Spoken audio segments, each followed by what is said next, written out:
Pemuritan misional adalah pemuritan yang menghasilkan murid-murid Kristus yang dapat memuridkan orang lain lagi, demikian seterusnya sampai ke segala suku bangsa sebagaimana diperintahkan di dalam amanat agung.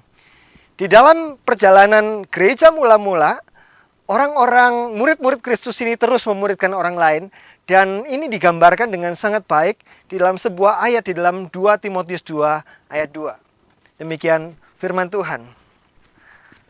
Apa yang telah engkau dengar daripadaku di depan banyak saksi, percayakanlah itu kepada orang-orang yang dapat dipercayai, yang juga cakap mengajar orang lain.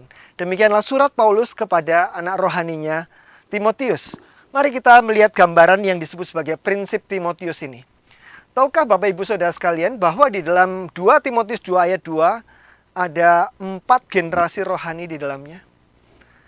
Paulus berkata kepada Timotius, apa yang telah engkau dengar daripadaku di depan banyak saksi, percayakanlah itu kepada orang-orang yang dapat dipercayai, yang juga cakap mengajar orang-orang lain.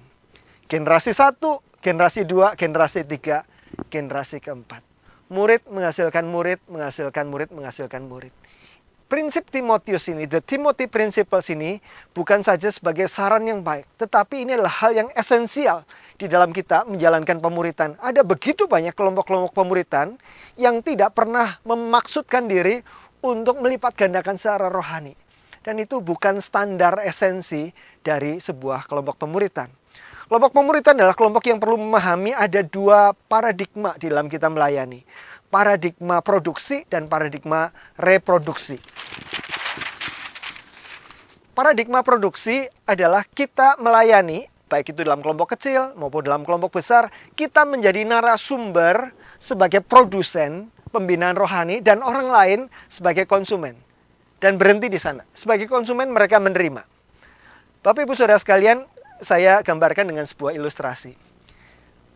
Misalnya bagi kita ada 2 buah semangka. Semangka yang satu adalah semangka tanpa biji, yang satu semangka dengan biji. Bayangkan Bapak Ibu Saudara sekalian, kalau seluruh semangka di dunia tiba-tiba menjadi semangka tanpa biji, apa yang akan terjadi? Yang akan terjadi adalah semangka akan punah karena tidak lagi menghasilkan semangka-semangka yang lain. Nah, Bapak Ibu Saudara sekalian, berapa banyak biji yang ada dalam satu semangka? Kalau kita googling, mungkin kita mendapati angka sekitar 150 sampai 300 biji dalam sebuah semangka, tergantung jenisnya. Tapi pertanyaannya lebih dahsyat lagi adalah, berapa banyak semangka yang bisa dihasilkan oleh sebuah biji? Biji yang ditanam menghasilkan semangka, menghasilkan biji lagi, ditanam lagi, menghasilkan semangka, ditanam lagi. Itulah yang dikatakan di dalam Alkitab, kita berbuah 30 kali lipat, 60 kali lipat, 100 kali lipat. Bagaimana buah semangka bisa terus berlipat ganda ketika yang dihasilkan bukan hanya sekedar semangka tanpa biji sebagai konsumen, tetapi dia produsen, dia bisa menghasilkan biji yang baru. Sehingga ketika kita melakukan pelayanan pemuritan, kita sedang menolong orang lain, bukan menjadi penerima yang setia dari kegiatan pembinaan rohani yang kita berikan, tetapi kita menolong mereka untuk bisa memuridkan orang lain, menjadi produsen untuk memuridkan orang lain. Ketika kita menolong orang, sebagaimana dalam prinsip Timotius, Paulus menghasilkan Timotius, orang yang dapat dipercayai dan juga cakap mengajar orang lain. Itu yang perlu kita perjuangkan, itu yang perlu kita usahakan di dalam banyak kelompok-kelompok kecil yang sedang kita saat ini layani. Paradigmanya berpindah dari produksi menjadi paradigma reproduksi.